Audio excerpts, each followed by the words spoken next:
Okay, let's do regular.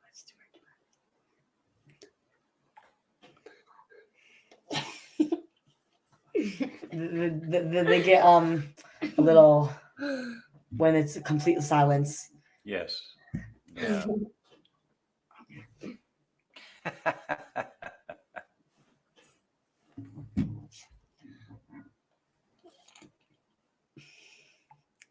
Okay, it should be.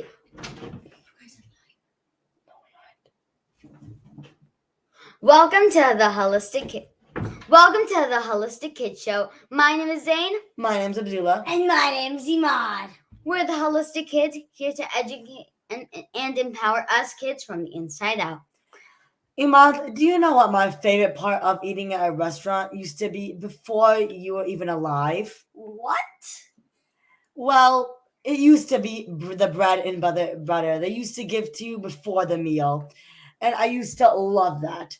And most kids today are eating wheat for breakfast, lunch, and dinner in their cereal, as in their sandwiches, in everything else, and even in their snacks. And that's not good. Ooh, that's so good. Not good. Why isn't that good? Why isn't that good? Everyone in school does it, so it must be good, right? So what's wrong with wheat? Well, we are in luck today. We have an international expert on everything gluten, the brain, and even the body. We are so honored to talk to Dr. Tom O'Brien about what is wrong with wheat. So, Dr. Tom O'Brien is a global leader on gluten sensitivity, and he is the founder of the doctor.com and the visionary behind the Gluten Summit, a grain of truth. One of the first online summits that brought together 29 amazing world experts on the gluten connection to diseases, disorders, and a wide range of symptoms and ages. Actually, we have Tom to blame for helping our mom understand the harm of gluten and getting rid of gluten from our house forever. Thanks, Dr. Tom. You're very welcome. So, Dr. Tom is also the creator of the groundbreaking documentary series Betrayal, the autoimmune disease solution. They're not telling you. Best selling author, international speaker, and is the Sherlock Holmes for chronic disease and metabolic or disorders. He holds teaching faculty positions with the Institute of Functional Medicine and the National University of Health Sciences.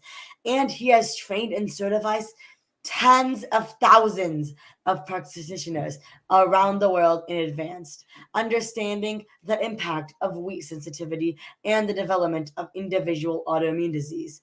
So, welcome, Dr. Tom. We are so honored for you to join us. Oh, thanks so much, guys. And that's great. That's a great introduction. Thank you. It's our pleasure. It's our pleasure.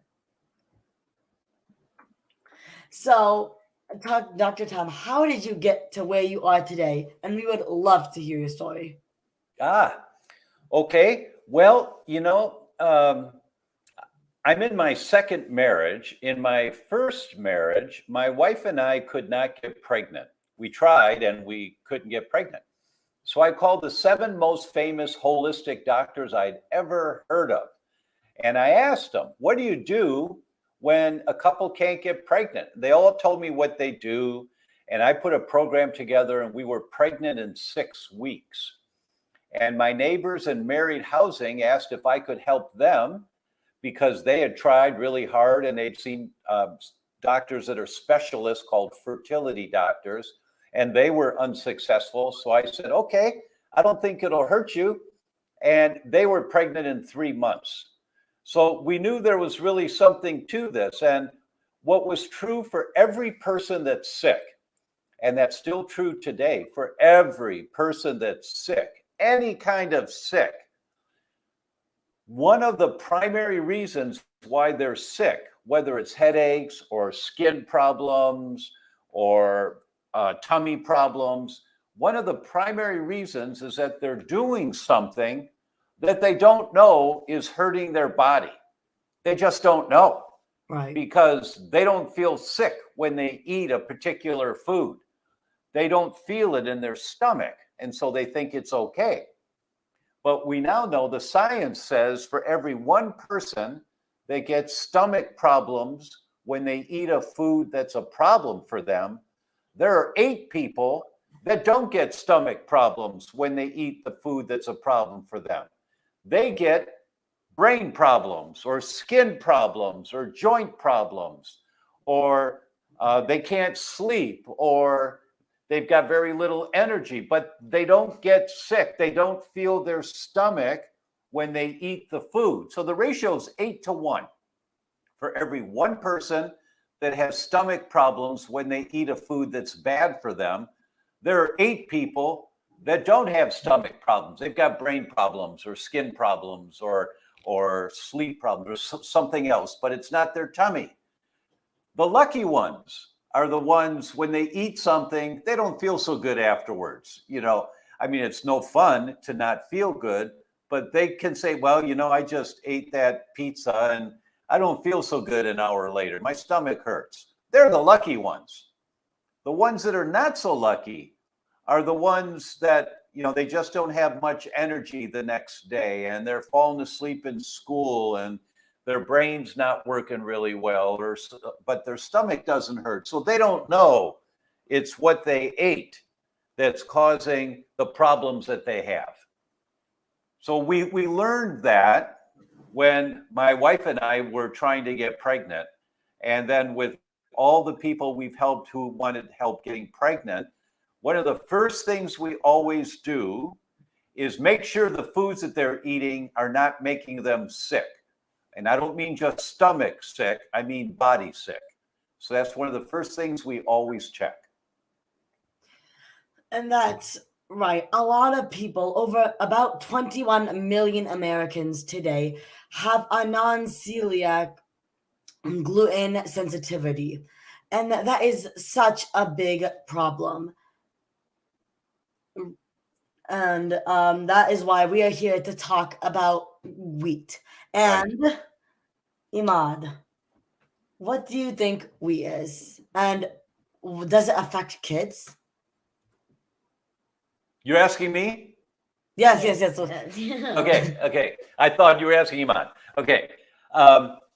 Wheat is the grain that you make flour from, most flours. I mean, there's other kinds of flours now that you can use as alternatives, but the primary one that everyone grew up with and most everybody eats comes from wheat. And here's the problem with wheat, guys. I was thinking about how can I explain this to you guys? And I know that you live just outside Chicago, yes? Yes. Yeah. So have you guys ever heard of poison ivy? Yes.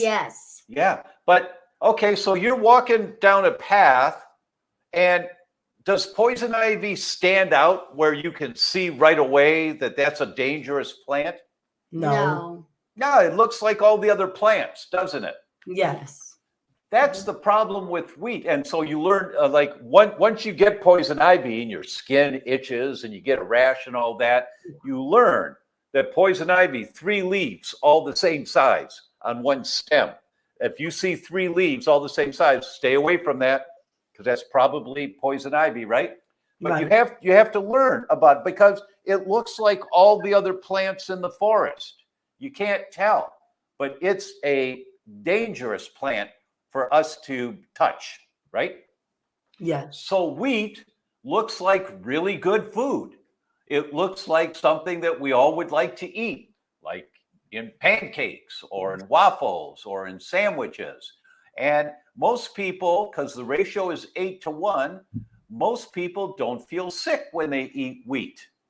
So they can't tell that it's making problems in their body because it doesn't make their tummy hurt.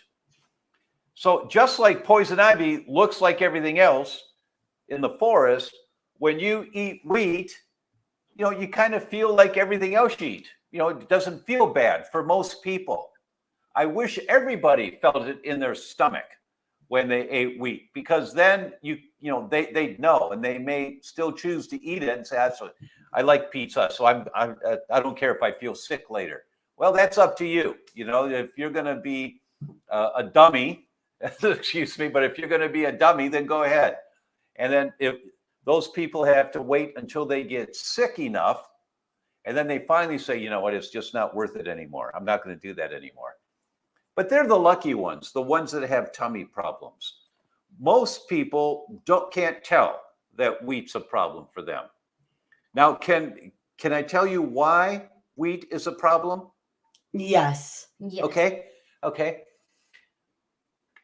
Wheat, see, our bodies have one of the systems in our body is called the immune system, and it's there to protect you. It fights bad bacteria, it fights viruses, it fights bad foods, it fights all these things that you can't tell if a friend in school coughs and they've got strep throat, so some strep bacteria is now in the air and you breathe it in. You can't tell that you've got strep in your throat right now. You can't tell. There's no way to tell unless the strep grows inside of you. Then your immune system fights it, does its best to fight it so that you don't get sick. The same thing happens with wheat, that when wheat comes out of the stomach into the first part of the intestines, into this big long tube on the other side of the stomach, your immune system, you've got sentries standing guard. You guys know what a sentry is? Yes. Okay. You got sentries standing guard. They're quiet. They're just inside the gut. And if anything comes down into the gut that shouldn't be there, like, if you drop an apple on the ground, you pick it up and you eat it. And if there's some bug on the apple that you picked up and gets into your stomach and then gets into the intestine, the sentries say, whoa, there's a bacteria. I better fight that bacteria. And your sentry fires a chemical bullet that's designed to kill that bacteria. And the sentries also turn on something called leaky gut. Have you guys heard of leaky gut? Yes. Okay. The sentries in your stomach, in your immune system, trying to protect you, they activate leaky gut and they activate firing chemical bullets if they see a bug coming in that's not supposed to be there. The problem is the way the sentry recognizes the bug. It's looking at the surface of the bug. It looks for the protein on the surface of the bug. And I say it's an orange vest, just so we understand that the sentries are looking for orange vests, and it's the protein on the bug. The problem is wheat has the same protein as the surface of a bug. So when you eat wheat, the sentry says, that's a bug. And it fires its bullet, causing inflammation for everyone. It fires its bullet to kill the bug, to kill the wheat, and it triggers leaky gut in everyone every time you eat it, because the body mistakes wheat for the harmful component of a bug. It's a mistake, but it happens in every human. That's why wheat is not good for anybody, is because your immune system, trying to protect you, thinks that it's seeing a bug come in. And so it's going to fight that bug. And it happens for every person that eats wheat. Whether you feel it or not, it's happening for you. So does that mean that signature pattern, or the orange, as you said, on the wheat has always been there, and that means wheat has always been bad? That's correct. That's exactly correct. It's always been that way. So it's not the GMO. The GMO makes it worse. It makes it even more of an inflammation trigger, but it's not the GMO. Wheat has always done this to humans, always. See, but it's like if you walk past, if you're walking in a field and right over there, you see there's some poison ivy, and maybe you brush up against a little bit with your pants, but you didn't see it, but you brush up a little bit, but you get away and it doesn't cause a problem.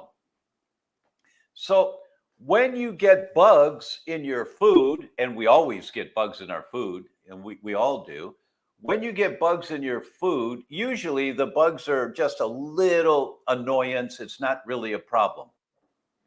But if you keep getting these bugs in your food, this annoyance that's there again and again and again, eventually your immune system, that's it, no more. Now you start fighting this thing really aggressively. And now you make antibodies to wheat in this example. So that's called oral tolerance. That what we eat, we've got tolerance for a few things that are not so good for us, but it won't make us sick. We've got oral tolerance.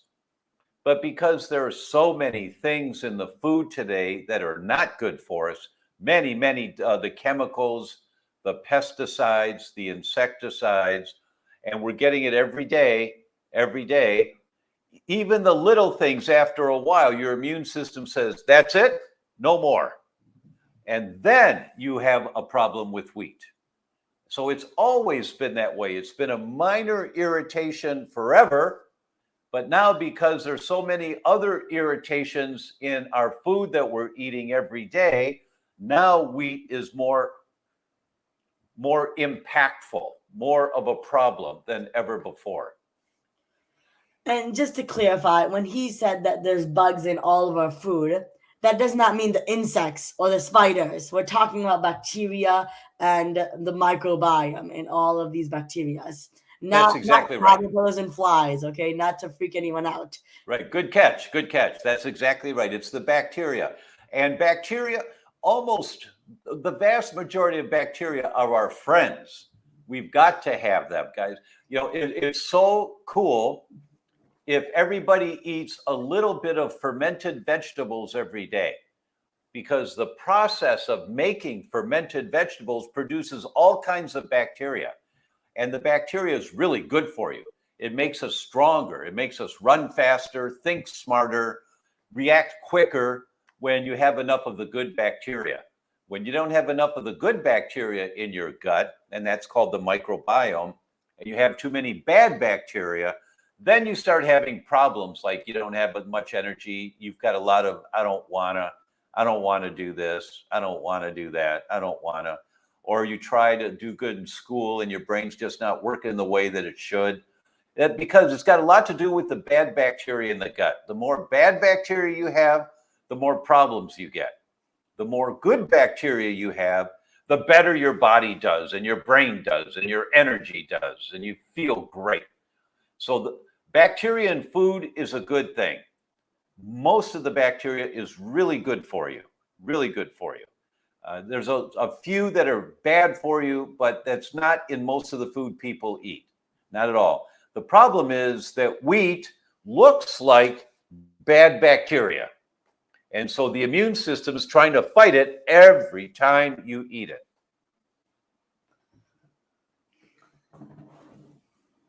So, what are your tips to get kids off wheat? When you guys start looking into like cooking your own food sometimes, like helping your mom or helping your dad cook, and when you start doing that, you start making food yourself, and then you realize, wow, this is really cool. This is kind of fun. So some of the tips are to eat more fruits and vegetables, because they give you so much energy. And when you eat meats, eat like healthy meats, like chicken or fish, not so much bologna and salami. Those are called lunch meats, or processed meats, and they've got lots of chemicals in them usually, and they're not so good for you. I mean, we all love the taste of hot dogs, but if you guys ever went to a plant where they make hot dogs, or if you ever go online and check out how do they make hot dogs, and you see all the garbage that they put in hot dogs, you probably go, I'm not going to eat that one again. Probably you would do that because there's so much garbage in the processed meats that we eat. So when you focus on fruits and vegetables and chicken and fish, maybe beef every once in a while, as long as it's grass-fed beef, and the fish are wild fish. As you learn more about where the healthier foods are, you just focus on the healthier foods, and you can like make snacks that are healthy for you, that are gluten-free. Lots of snacks. We're going to give you a couple of different links here today. We're going to give you a link for recipes because there's some really good recipes for cookies and for pie and cake that is gluten-free, and they're really good, man. I bet you can't eat just one.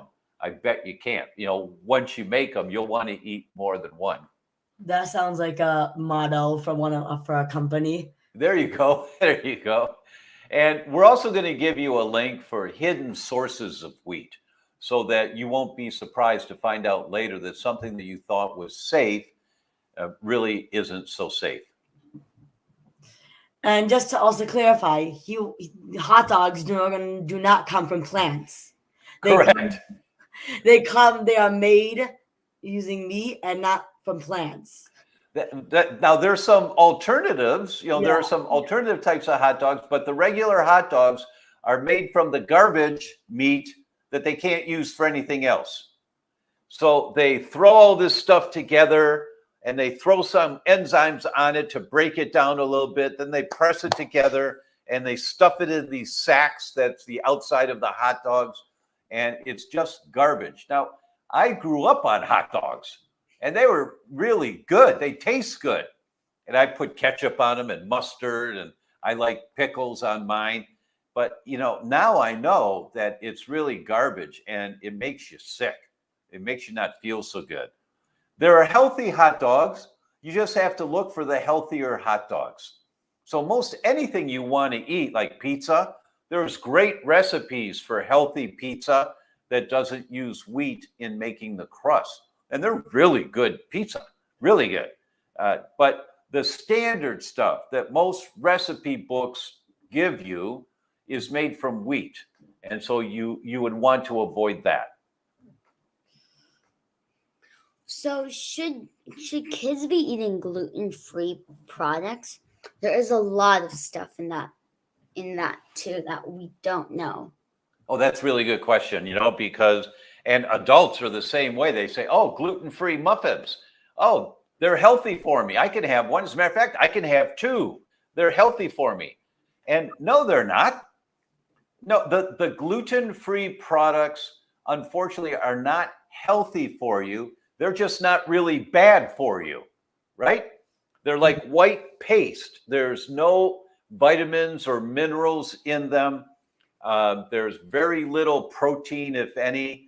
But look, I'm going to eat gluten-free pasta once in a while. I'm half Italian, and I'm not going to give up my pasta. So I eat gluten-free pasta once in a while, but I understand I can't do it very often because it's not really healthy for me. You know, so maybe once every 2 weeks, once every 3 weeks, I'll have a little gluten-free pasta, and I really love it. I really love the flavor, and it's safe. It's safe, but it's not healthy. And there's a difference between the two, right? Safe means it's not going to make you sick. Healthy is it's going to make you stronger. So gluten-free pastas, gluten-free breads, unless your mom makes it at home, and there's lots of recipes for healthy gluten-free pasta and healthy gluten-free bread, but the stuff you buy in the store, gluten-free, very rarely is healthy for you. It won't make you sick, but it's not healthy for you.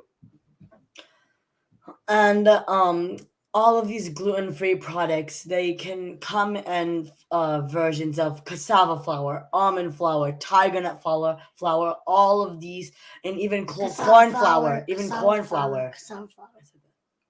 Even corn flour. Right. And you're right. You know, the tiger nut flour, they are the best cookies. Oh, man, there's no way you're going to eat just one of those. And it's a really healthy flour for you. It's got protein in it. It's got some minerals in it. And corn flour. The problem with corn flour, and some gluten-free products are made with corn flour and rice flour. The problem with that is that your body almost thinks like it's high in sugar when you eat too much of those kinds of flours. Corn flour, rice flour. They're not bad for you, but if you eat too much of them, your body will think that you're eating a bunch of sugar. And some people already have sugar sensitivity because they ate too much sugar earlier in life. Wow, that is such amazing information. So powerful. Where can people learn more about you and your work? Aren't you so nice? Thank you. Thank you. Our website is thedoctor.com. thedr.com. Don't spell the word doctor out, just thedr.com. And you guys will find all kinds of videos there and handouts, and you can learn a lot at that website. That was so empowering. Everyone, make sure to follow Dr. Tom on social media, and his books are a must get. Must get. He will change your life forever, just like he has changed ours. Thank you so much, Dr. Tom. Thank you, guys. Let's recap Dr. Tom's key points. Unfortunately, we are eating more starches and carbs than ever before. Gluten has become a super starch and is raising blood sugar higher than all of these other starches. Unfortunately, the wheat today is much different than the wheat of our ancestors and can trigger troubling systems in children and even adults. Every human body reacts to gluten, causing an immune response, leading to inflammation and other health issues. Because today's wheat isn't the same as when our parents were growing up. And it's so confusing, and it's really confusing our body. So remember, your body doesn't really need gluten and may do more harm than good. In our house, if we want pasta, we'll use lentils and lentil pasta, and if we want bread or cake, we'll make almond flour or cassava flour. So delicious. So delicious. So delicious. I agree. Gluten can be hidden in anything, including things you might not think have gluten in them, like candies and chips and all of these processed foods. So you want to make sure. Let me tell you guys, a famous type of potato chip is called Pringles. And Pringles have gluten in them. They use wheat flour in making Pringles. It's like you never know unless you're reading the labels whether or not they're using wheat. Yeah, we know. Yeah, Pringles. And gluten-free products can also be a trap. Most filled with highly processed flours that can cause more problems. It's best to stick with whole foods most of the times, like fruits and vegetables, which are so healthy and have so many nutrients, and even healthy meats. Because we have been given there's so many different kinds of foods and so much diversity for our bodies. So make sure to eat foods with good bacteria in them, like sauerkraut or even kimchi. And we try to eat those every morning for breakfast. Thank you, everyone, for tuning in. Until next time, I'm Zain Ansari. I'm Abdullah. And I'm Imad. Follow my family and I on social media, Holistic Mom MD, and look out for my mom's book, Holistic RX, your guide to healing chronic inflammation and disease. And we are so excited to announce our mom's new books that launched today. The Holistic RX for Kids, Parenting Healthy Brains for and Bodies in a Changing World, and the amazing children's book we wrote together called Adam's Healing Adventure: The Power of Rainbow Soup Foods. So check it out on Amazon. Yay! Kids need to learn from other kids. Please download our podcast on iTunes and leave a review so other kids and families can benefit. Join us next episode for another episode of the Holistic Kid Show, where kids empower kids. Thank you, everyone, and thank you so much, Dr. Tom. That was such a fun conversation. We are so thankful. So thankful. So thankful. Thank you, everyone. Thank you. Thanks, guys. Thank you.